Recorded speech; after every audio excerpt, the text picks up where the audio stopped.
on right now, so I don't know if she's can answer the question about the presentation.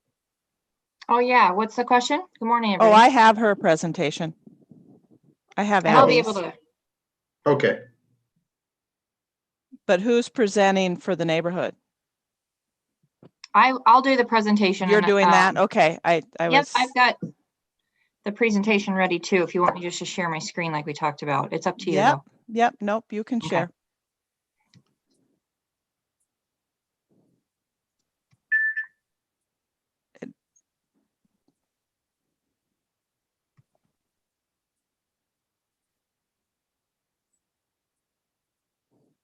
Okay, Linda, I think you can go ahead and start it, and we'll watch for the mayor.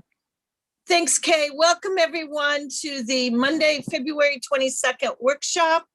We have two presentations today, Neighborhood Development Corporation and a Cure Violence Program.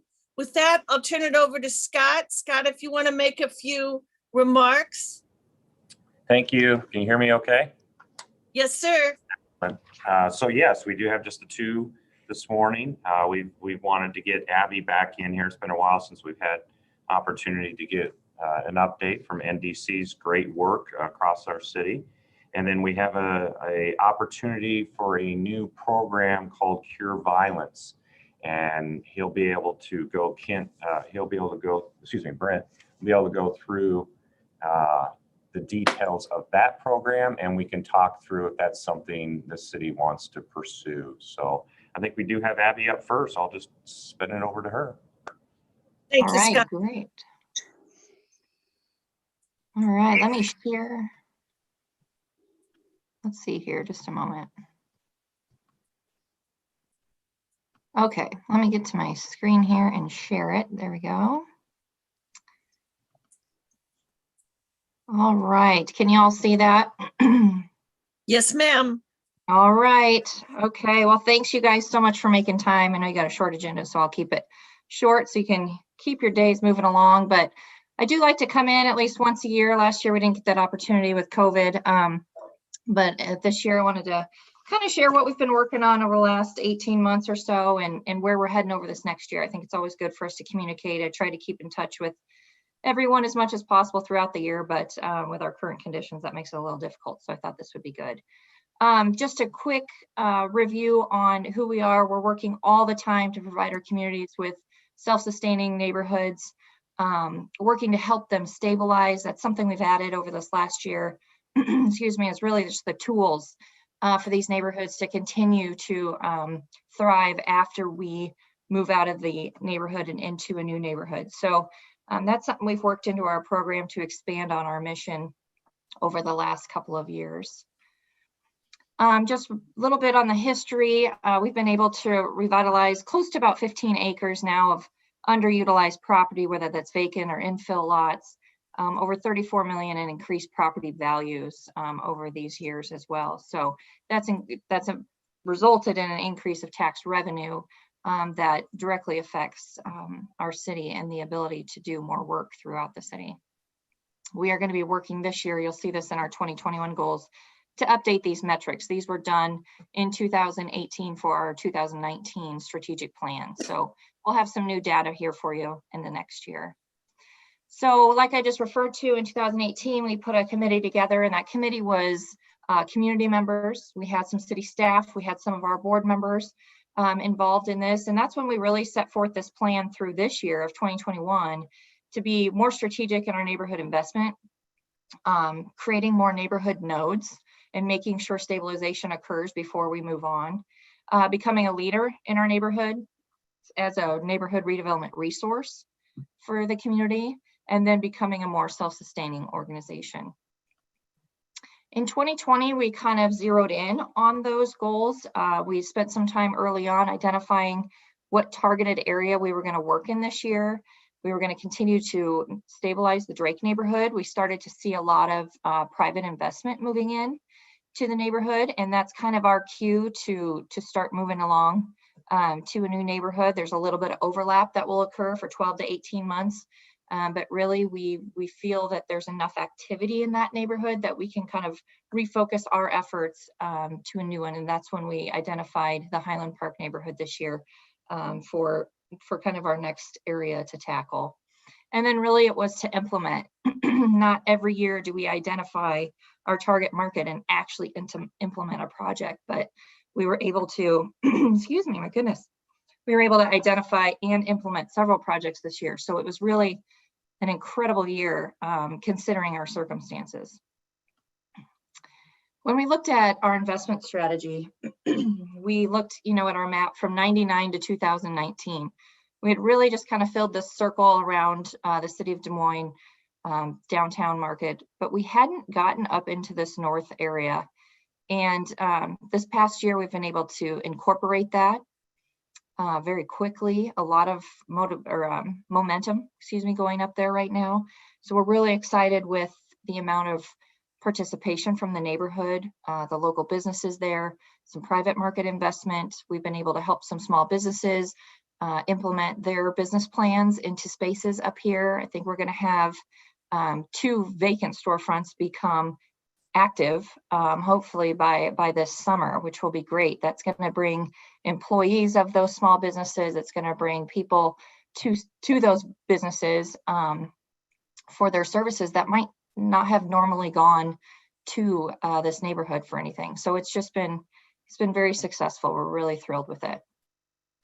In that targeted area, we selected 5 projects that we'd like to help with. We can even add one up here. We've got a project that was just approved by P&Z last week for a small real estate office, which will be great.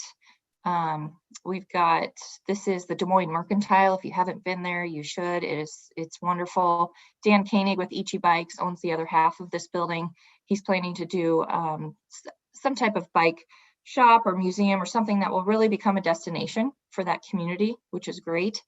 Obviously, Chuck's is underway. We've completed the bakery, which has the #1 best donut in the country as voted by Food and Wine magazine. So if you haven't been there, I was shocked by that. I read that last week. So definitely check that out. This year, we're going to focus on some apartments that are here. So Chuck's will be bringing 4 apartments on the 2nd floor, and then we've got 8 apartments here. So that'll be nice to provide a clean, safe living option for folks if they do work in this area. We have a lot of workforce up here, so providing some housing will be very valuable here. We'll also be able to implement some public parking on this property, which is always something that the local businesses are seeking. And then we're just doing some technical assistance for the Frenchway cleaners. This is a project we'd like to see get done. It's at what I'd say the east bookend of this commercial node. And I think it's really important to get that activated and get that storefront reopened. You may know there are projects planned around 6th and Euclid on the south side of the corridor. Those to me are private market projects. I think that they'll do very well. They're lucrative. For us, we like to choose something that's maybe poses a little bit more difficulty and a little less certainty because we're able to take that risk. So if we can get some momentum going here, that makes these projects more successful for the private market. Stabilization, like I said, was another goal in 2020. We obviously completed the housing project a few years back. 2021, we'll have adjacent property that we're working with Casey's. They're doing a non-fuel station there. The neighborhood's very excited about that. Planning and zoning approved this last week as well. So now they're moving into permitting, but that will be a nice small scale grocery type market for the neighborhood. And then obviously on University as well, we kind of took some of the more difficult properties and brought them back to fruition, got them on the market. And now you see substantial redevelopment happening on University. So much so that is why we selected to move this project or this area, this neighborhood into more of a stabilization phase for us and really focus our redevelopment efforts on Euclid. Something that's kind of come out of the strategic plan and becoming this resource for the community is really, we get a lot of people reaching out to us saying, they might have identified a building or a site, or they have this idea that they would like to open an office. Where should they go? How do they do it? Where do they start? So we've been with the SBA. One of the big pieces we took on this year was providing management services to the Corporation for Economic Development. This has allowed that program of small business lending through the SBA to stay in our Des Moines market. When we took that project on, we had a couple of small leads, but we now have over $8 million of projects in our pipeline. And I think another 6 kind of in this concept stage, if you will. So certainly a need for this program in the community. And I'm so thrilled we worked on a rebrand. It is now called Pivotal Business Partners. And we have a lender on board as well. And that he has done a wonderful job in getting this program out to the market, educating lenders, educating business owners that this resource is there. So we've been thrilled at how that program's turned around, and I'm glad we took the time to figure out how to keep it in our market when Terry retired. So that's been a great success. Community-wise, we always try to participate where we can in our neighborhoods that we're working in. So we're currently sitting on the SMID for Highland Park. We're helping the Mickle Center with the management of that property and all the tenants there. The NIC, Neighborhood Investment Corporation, we own a project with them, but there's other projects as well. So we're kind of this nice resource to help that organization stay in place and maintain its existence for the small business owners that are in that building. It's very vital to their organizations. And then the Drake Business Task Force. This is, there's a rebranding and a nice effort going for creating kind of this really neat space and making it a regional destination for small business. And then technical assistance, like I talked about earlier. I mean, this is just a short little list of the individuals or organizations that we've helped throughout the year, whether that's doing performas, getting them oriented with lenders or the SBA program. We can help them through design concepts and even city entitlements. So helping them through the city process. That can be overwhelming to anyone that has not experienced that before. So we do get a lot of calls from individuals, and we've been able to become that resource for them. So we're really excited about that. And in 2021, we hope to continue to work and stabilize the Highland Park neighborhood. Like I said, we've already got substantial private investment interest. So I've actually had a couple of calls from folks that are interested in purchasing storefronts. I knew of one. It is just about under contract. After that, I'm not sure what we have left. So that's a great sign. It also is a sign that maybe it's ready for some new construction. That's something our board decided not to do right out of the gate. We felt there was enough existing storefronts in history there that we could stabilize what existed and then move into new construction if the market called for it. So we'll be keeping an eye on that over this next couple of years. We want to start looking for, identifying that new market. We've been talking with InvestDSM about the Columbus Park area. I know that they've got some properties and some interest in that area.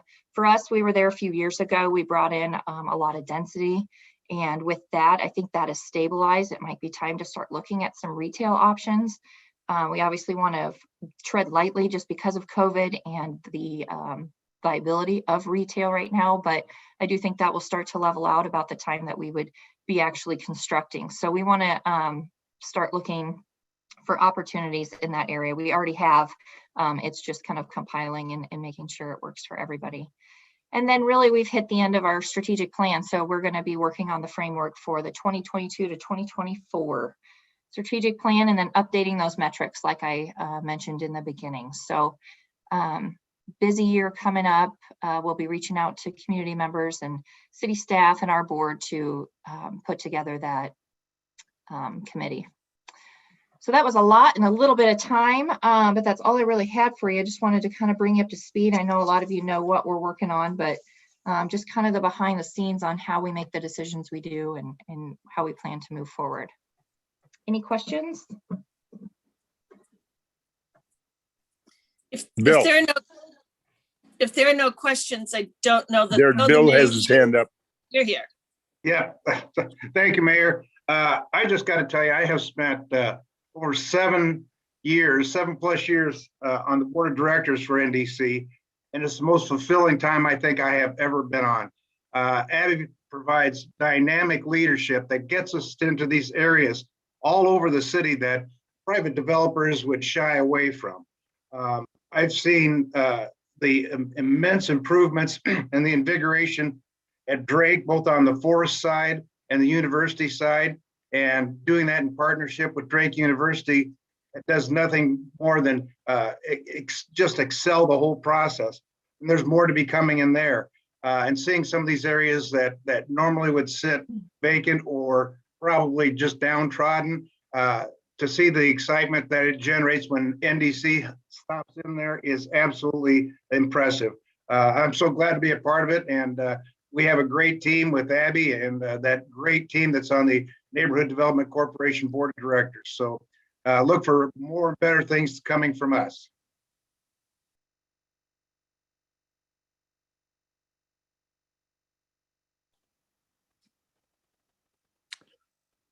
Thanks, Bill, and thanks, Abby.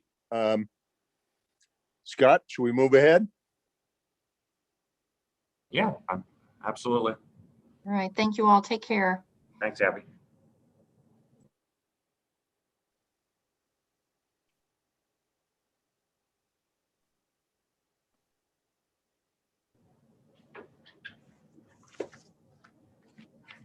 So I think our next speaker is Brent Decker with Cure Violence. I'll let him introduce himself here in a second, but they have been in our community for a little while now, talking with a lot of our organizations, nonprofits, and others that deal with violence that's occurring within our community. And they've had success in other large cities with this Cure Violence program. And so we wanted to bring them here to do an assessment to see if it was a good opportunity for us to help us address gun violence here in Des Moines. So Brent, if you're able, I'll pass it back to you. Great. Good morning, everyone. And thank you for having us this morning. So my name is Brent Decker. I'm the Chief Program Officer here at Cure Violence Global.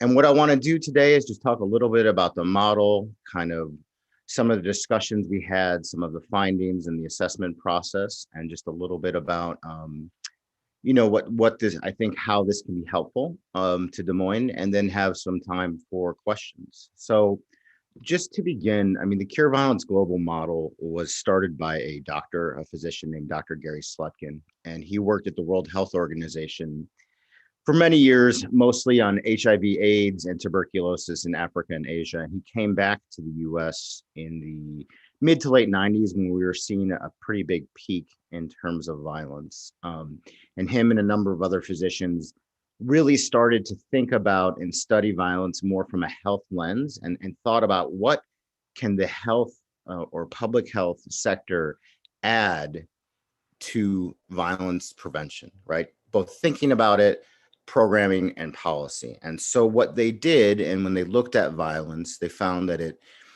operated just like other epidemics, and in fact met the medical dictionary definition of an epidemic, and applied what we know about epidemic control to the issue of violence. And it really means kind of three things, right? Interrupting the transmission, reducing the highest risk, and changing community and group norms. And you do that really in any kind of public health program. Before I was at Cure Violence 19 years ago, I was working in southern Bolivia on another epidemic program, and we did kind of the same thing, right? And so for interrupted transmission in the model, we have a category of workers called interrupters, and they're from the community, based at a local community organization, and their job is really to mediate conflicts, keeping the neighborhood cool, and trying to prevent retaliation. The second part of the model is reducing the highest risk. And so we have another category of worker called outreach workers. And their job is to kind of work with the highest risk. And when I say highest risk, we mean highest risk for being involved in a shooting, either a perpetrator or victim of a shooting. Oftentimes, it's a very similar demographic information. And so their job of the outreach worker is to really work with them, assess what's going on with them, work to change their behaviors around violence, and providing them with any kind of referrals that they might need. But the key here is really the idea of changing the behaviors around violence. And then the third component of the model is changing community norms. And so we do shooting responses, do community activities, try and spread positive norms. But this is all kind of done, at night, where shootings are likely to take place, by community members who are seen as trust and credible to those who are involved in violence, right? And then we also then use data to monitor implementation, both to look at some of the results and to make kind of programmatic decisions. So that's a very brief overview. I think some of you were able to participate in some of the meetings where we went into more depth about the model, but I at least wanted to give this very kind of brief overview. The model is now implemented, I think, in over 100 communities across 12 to 15 countries, give or take, US, Latin America, Africa, and some of the Middle East. And so the program itself, I think the reason that we're even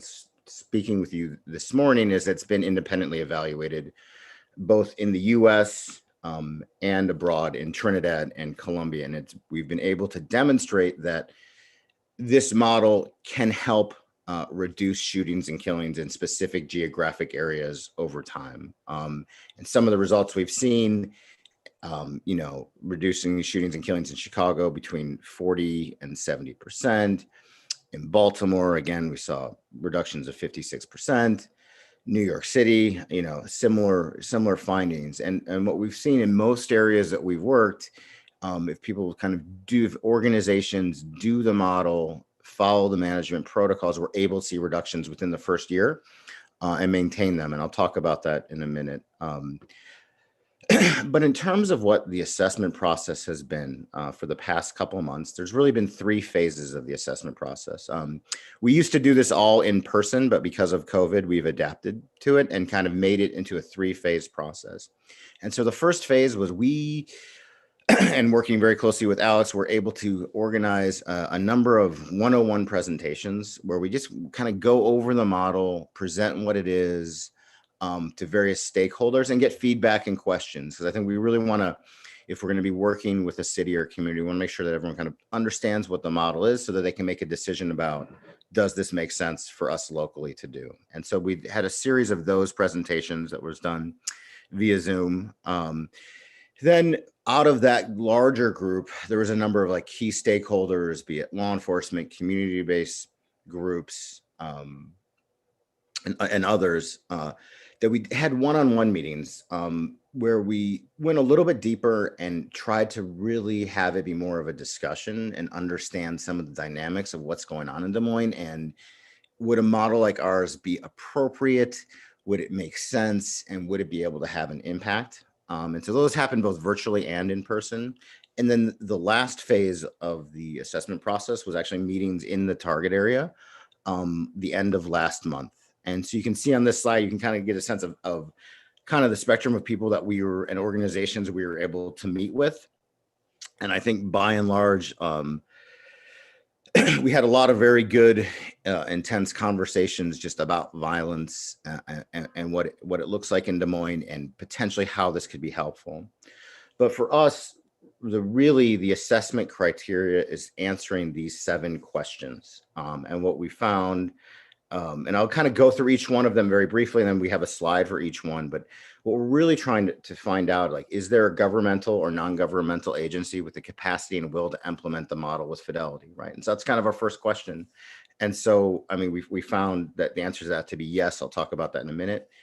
The next couple of questions we want to figure out to see if this is appropriate or not it has to do with official and unofficial data in terms of to be able to monitor, focus, and measure the implementation of the model, but then also to see if the model is appropriate and are there kind of data that can help us find the highest risk target population for focusing the implementation. And by and large, yes, we found that the city of Des Moines, exceeds the data requirements. The next question we really want to try and figure out is do community organizations exist who fit the criteria to implement the model? And again, the answer was yes in Des Moines. Sometimes this is much harder to figure out, and I'll talk about that in a minute. But like I said, the model, although it might be funded by a city, is usually implemented by a community-based partner.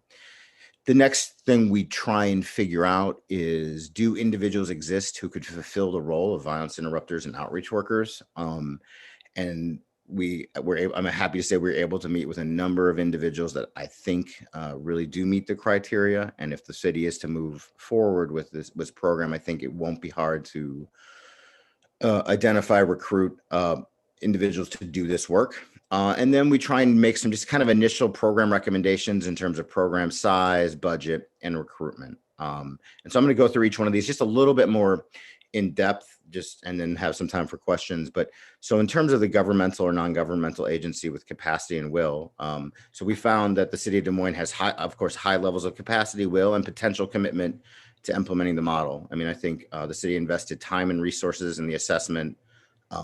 Many departments and agencies made themselves available for robust conversations during the assessment process.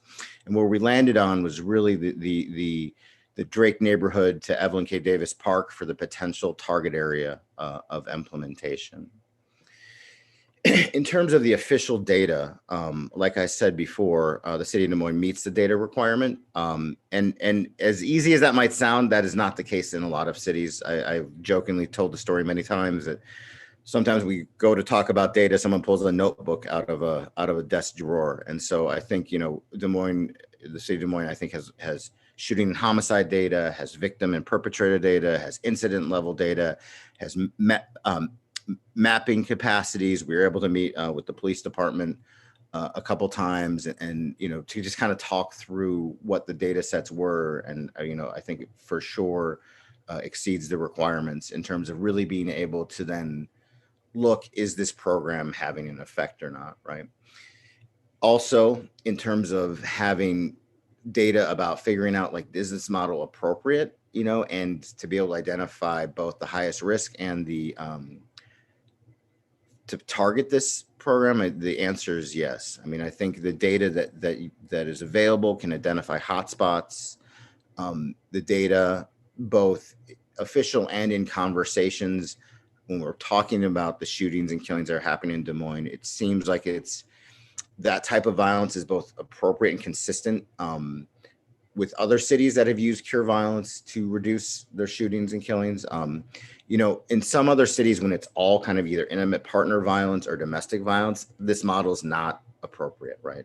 This is more for kind of community, interpersonal violence, intergroup violence that happens, in public, is talked about over social media, is between cliques and crews and individuals, but it's not necessarily between spouses or partners, if that makes any sense. And so I think this was a critical thing for us to understand, because if a high percentage of it wasn't that type of violence, our model can't be helpful, right? So if it's all domestic violence or for all intimate partner violence, like the cure violence approach isn't the best way to go. And so we're able to see that official data existed, and from our understanding of it, we think that the cure violence approach can be helpful to the city.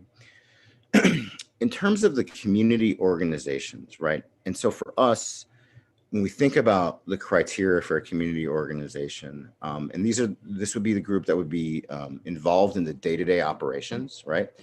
But essentially we look at, do they have a mission that is in sync with the cure violence model and health approach? Do they have strong ties to the target community?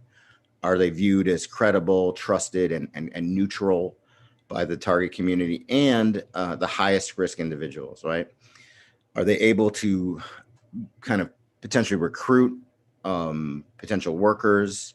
Are they able to work with individuals that might have criminal histories or come from the groups that are in conflict in the target area?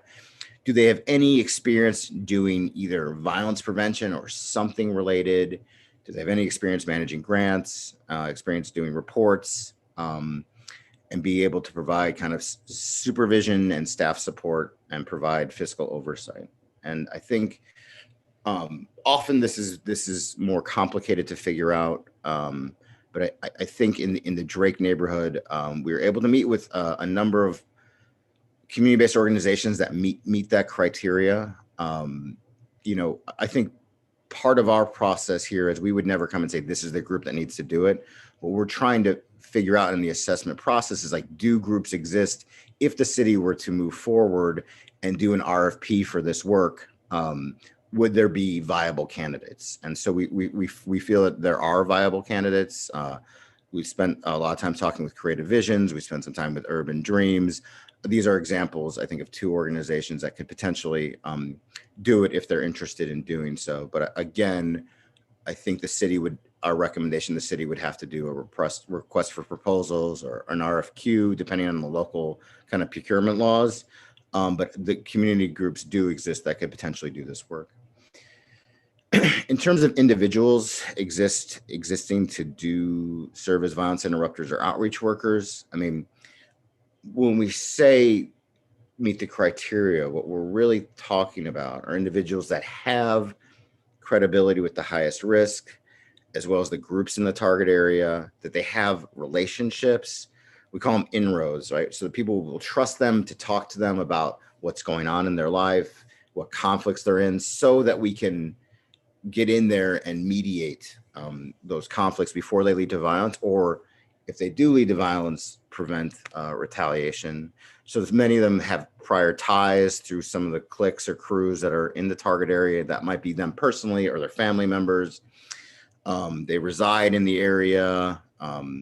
But the critical thing is that they're no longer involved in violence or criminal activity or anything of that nature, and can be kind of work as part of a team trying to make some positive norms in the community. And so we met with several individuals who we really felt like could fulfill the role of violence interrupter and outreach worker.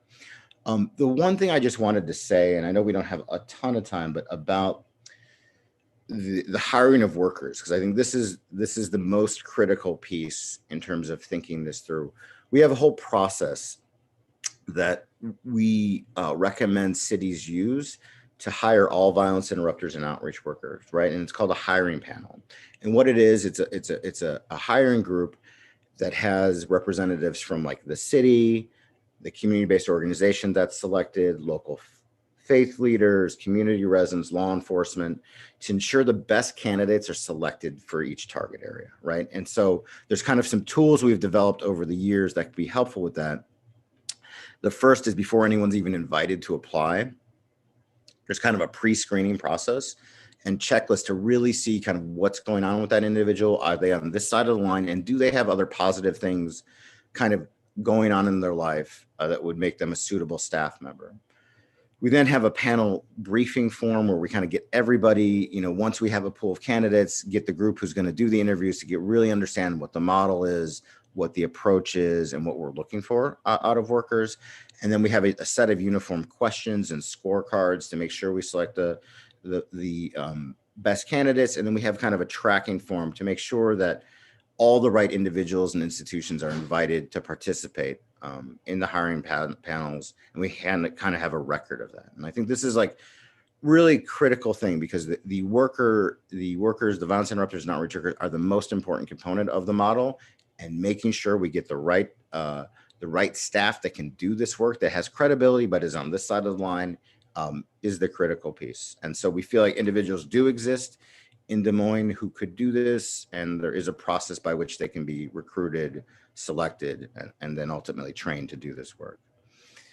And some of our initial program recommendations in terms of program size, budget, and recruitment, I mean, I think a staffing pattern between 5 and 6 would make sense for the area. That's kind of on a smaller side of a program, but just kind of given we spent some time in the target area and looking at the kind of number of violent incidents, and it's not super densely populated. I think that this size of the program would make sense. I mean, to give you an idea, some of the sites in New York have sites of like 17, right? So just given kind of different community dynamics. The budget, it's somewhere between 350 and 500,000 a year. And the reason there's a big range on that is there's just a couple of kind of local considerations to take in terms of like local standard of living, salaries, et cetera. We would suggest that that the RFP process, I mean, depending on what the local laws are, but, including as many people involved in that as possible in terms of from different agencies, and then working with the pool of candidates to make sure that this pre-screening process really takes place to make sure we get the right people to the job. Just very quickly, in terms of the site roles and responsibilities, when we talk about a staff of 5 or 6 people, there's really kind of 4 positions we're talking about. One is a program manager. So this would be someone who kind of serves as a liaison with the city and city agencies, helps with some of the community mapping, does kind of more the community level implementation in terms of resource build out, participating in coalitions, runs the staff meetings, deals with volunteers. And then we have supervisors. And so a supervisor would be an individual who kind of runs the interrupters and outreach workers and works the same hours as them, but kind of is in charge of the kind of daily management of that team and works the same hours as them and really coordinates some of the conflict mediation work, the work with the participants. Then we have the outreach workers. They're the ones that I mentioned before that have kind of the caseloads and work on the risk reduction long-term with the individuals. And then we have the violence interrupters who work to identify and detect conflicts, mediate conflicts, provide some linkages to outreach workers, and work on norm change.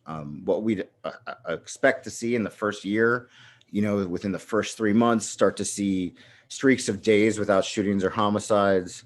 Within 6 months, starting to see streaks of weeks without shootings and homicides. At the 9-month mark, we're starting to see longer streaks without shootings and homicides. And then at 12 months, seeing at least reductions of 30 to 40% compared to the previous year, or a substantially lower rate of increase compared to city overall rate. So if there's some kind of catastrophic event where the whole city goes up, we saw this last year with COVID.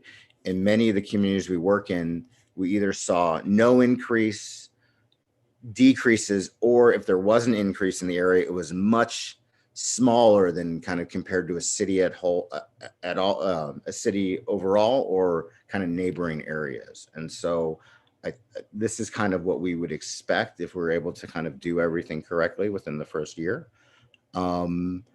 And so I can leave it open for questions. Sorry if I was a little rambly. There's a lot to talk about in a short amount of time, but I could be happy to take some questions. Anybody have any questions?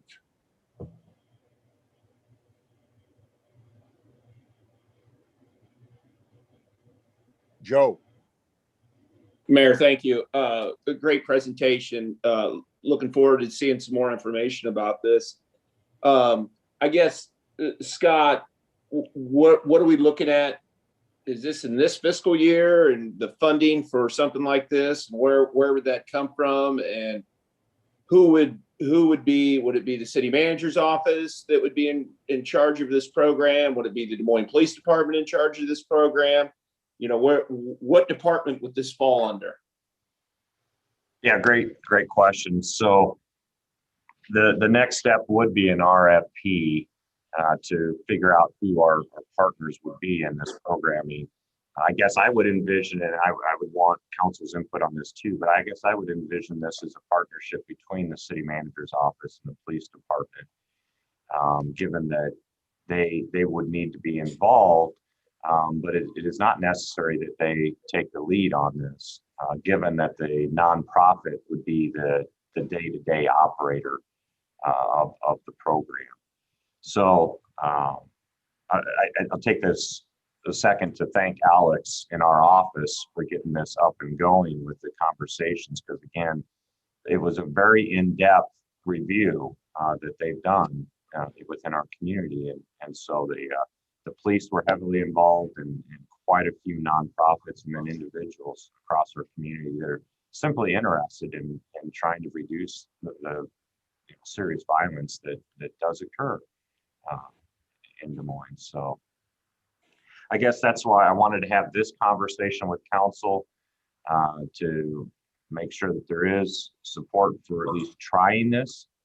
And I would say we could start it out in the city manager office, but it wouldn't take a lot of work from us, the city staff, administrative side. Okay. Yeah, I think we all want to stop the violence or curb the violence as much as we possibly can. So it's an interesting program. I guess like to hear a little bit more about it as we go forward, and depending on how much and where we're staffing it and who's staffing it. But yeah, no, I think it's a really good thing. So I appreciate the presentation. Thank you. Connie. I would be supportive of going forward, and thank you for the presentation. What I have a question is, what, as far as going out for their RFP and helping select and making sure we get it all right, does the Cure Violence team help the city do that? Yeah, along with the right. city manager? Yeah, and so right now what we've done so far is kind of the assessment thing, and then obviously our interest would be continuing to be as helpful as possible to get it right. I mean, I think typically what we do with cities is for the first year or two is like really provide training and technical assistance to build up the local capacity so the city can like take all this on, you know what I mean, and fully run it independently. And so we have kind of all the forms and the trainings and sample RFPs and all that. We've shared a lot of that with Alex, but the idea would be to continue the partnership to make sure that that all these kind of crucial first steps in the first year or two are done in a way that you can anticipate the results that we talked about. Mayor, if I could have Brent address that different cities have set this up differently. There's been public health departments, city manager's offices. Brent, you want to talk about who? Yeah, sure. So, I mean, every city is a little bit different. And so some of the cities, because this kind of comes from a health lens, have this operating out of a health department. Some cities have it out of a mayor's office of criminal justice. Some cities have it out of a city manager's office. It just kind of depends on locally what makes sense and how it can contribute to kind of the overall goal of reducing shootings and killings. I mean, I think a city manager's office can make a lot of sense just in terms of because that's kind of can cut across different sectors and different agencies. And then what they typically do is then they subcontract with a community-based partner to the day-to-day operations. And then they subcontract with us to kind of provide some of the training and technical assistance. I mean, depending obviously on the size and scope of the program. All right, Josh. Well, thanks so much for the presentation. I've been really interested in this model for about a year and a half. So I'm glad we're finally at this point where we're getting into this more detailed discussion. And I think this demonstrates that it can work in Des Moines, and I think we should be moving forward with this. The one question that I have is just from a sense, the last couple of questions have addressed, where it's housed and the implementation in the initial phase. And I wanted to maybe understand that from a budget perspective. You're talking 350 to 500,000. How much of that is anticipated for, administrative staff in the city manager's office, or, the training and other materials provided by Cure Violence to the local organization that's administering this? Is that included in that 350 number? And if so, how much, or is that something separate? Yeah, and so I think the reason we gave a range is because we'd have to just land I'd say 90% of it, if not more, is for the direct implementation of the local community group to do it. And so and I've provided a few kind of sample budgets in terms of like how much that costs in other cities. I think the things to consider are like, things like rent, exactly what, most of the workers that get hired in other cities get paid between 35 and 45,000 a year. And so it's like paid full-time positions. And so that's what the overwhelming majority of it goes through. In terms of like the city administration fee, I'm not exactly sure what that would be. In terms of our fee, it's really just proportional to the overall size of the program. And so our costs range between like 10 to 20% of overall, just kind of depends. And what that pays for is just kind of our staff time to provide the trainings and follow-up. So that would be, I think a program for 5 to 6 people is closer to like the 350-ish range. I don't know. We'd have to just figure out a couple things in terms of what's it called? actual salary and what makes the most sense locally. Just, you know what I mean, in terms of like standard of living costs, if that makes any sense. But yeah, that's all within that range. Josh, your hand's still up? Josh, did that answer the question? Yeah, that answered that question. Yep. Another question I had was sort of timing in terms of,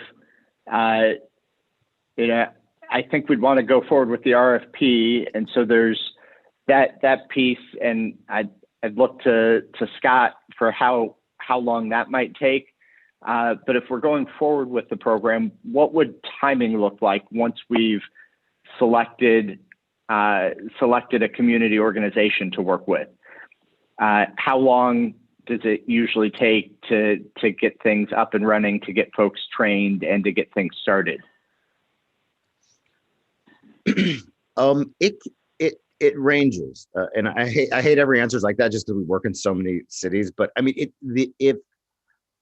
it can happen between, you know,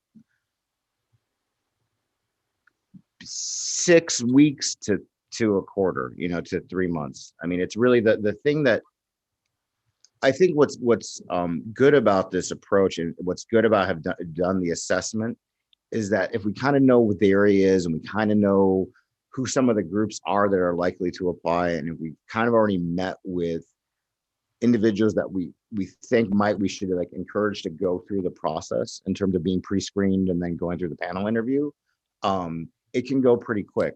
And so some cities have done it within like, you know, 6 weeks. Some it's taken closer to a quarter, and some it's taken like longer. And the reason it takes longer is sometimes having to do with kind of contractual issues. And so some of the cities we've worked in, if they have an RFP, it has to be out for like 8 weeks, or, you know, whatever kind of the local laws are. And so that tends to be more what takes longer. But in terms of like, once the community-based partner is kind of agreed upon and hired to do this work, the recruitment process usually only takes a couple weeks. Then we set up the hiring panel, interview people, interview individuals. After that, usually 2 more weeks so people can give notice if they're working somewhere else. Then the trainings take place. There's an initial 40-hour training for the manager, a 40-hour training for the violence interrupters and outreach workers. And then there's some database training if people are interested in using the database that we use. And then implementation starts. I mean, I think the critical thing about why we work with existing community-based partners is that they're already there and they already have a lot of their relationships. So this is not understood as something like totally new or totally alien to the community we're working in. It's like kind of an expansion and building upon existing relationships. And so it can go pretty quickly. I mean, I'll tell you, the fastest one I think was in Ciudad Juarez, Mexico. I think that was like a month. I mean, it was like really fast because there was just a ton of political will to do it. The community group made a lot of sense, and they kind of already knew all the groups and cartels and stuff, and so we were able to recruit the workers and get it done right away. So I think it really it can go fairly quickly as long as we, you know, obviously maintain whatever the procurement like laws are, et cetera. So I mean, we're based off World Health Organization stuff, so it's really about going and getting stuff done. If that makes any sense, like that's kind of the mode of operation we're in. Yeah, thanks for those answers, Brent. And Josh, is your hand still up? Yeah, I just was wanting to hear from Scott in terms of the RFP process and what he thinks that would look like if we go forward with that. Yeah, so it would obviously be bringing a team together that can help, you know, draft it with Cure Violence Assistance. I would say that it is going to be a little lengthier than 6 weeks for sure. And then once we do have a partner, since we don't have partners that are staffed up for this type of work or maybe even close to it, I would want to be patient in the sense of making sure that we do have strong partners and that the resources we put into this, you know, flow right through to the benefits that we need, having the interrupters, having the preventative aspects of this in place. So I will be somewhat cautious on the timeline because I think it's really, I want this to be successful. So I want to make sure we have strong partners and we set them up for success. You know, it's going to be things like in the RFP, we're going to want to make sure that the organization we choose has strong data and the ability to track their results.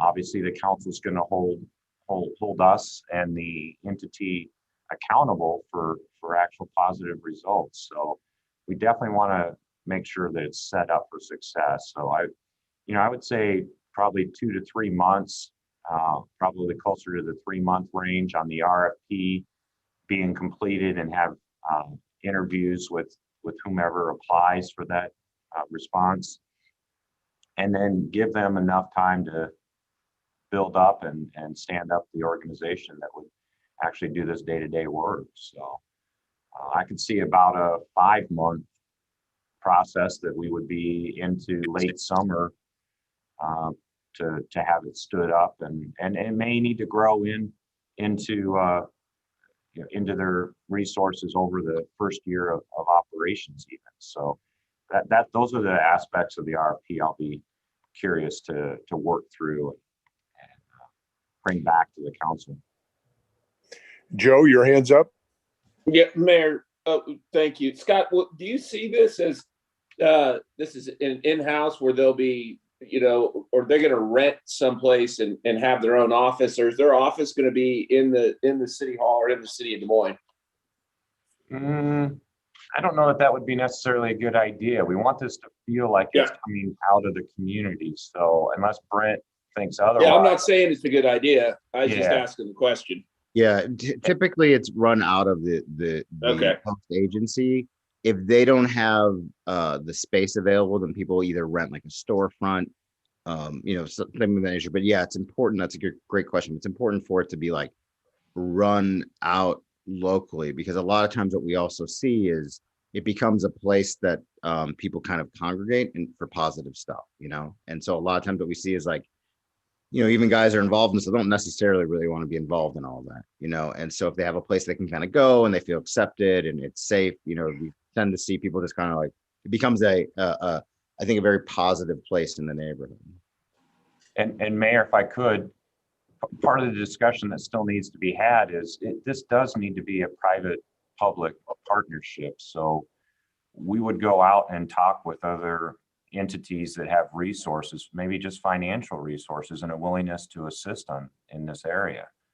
And so I would hope that this would not be 100% government funded. So we need to look at that aspect as well.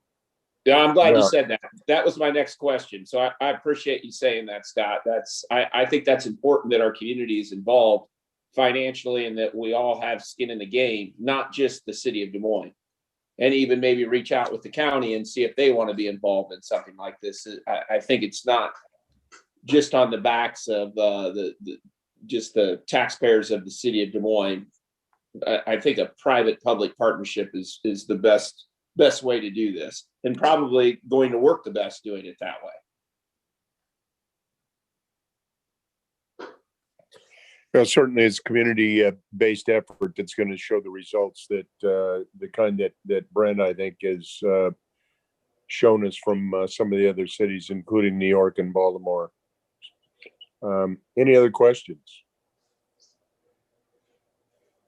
Scott, any other thoughts? So if I could get input from other council members, that would be helpful, and that's fine to do that offline. And maybe if you wanted to have additional conversations, let me know that. And otherwise, I'm hearing mostly positive to move forward with an RFP. We can sure bring this discussion back to a workshop or whenever we can get the information together that gives more detail of what we're looking at from a size, from a budget, from partnerships. All of those aspects we can sure bring back. And if there's any additional questions for us on our end, we're happy to participate in any meeting or any additional conversations.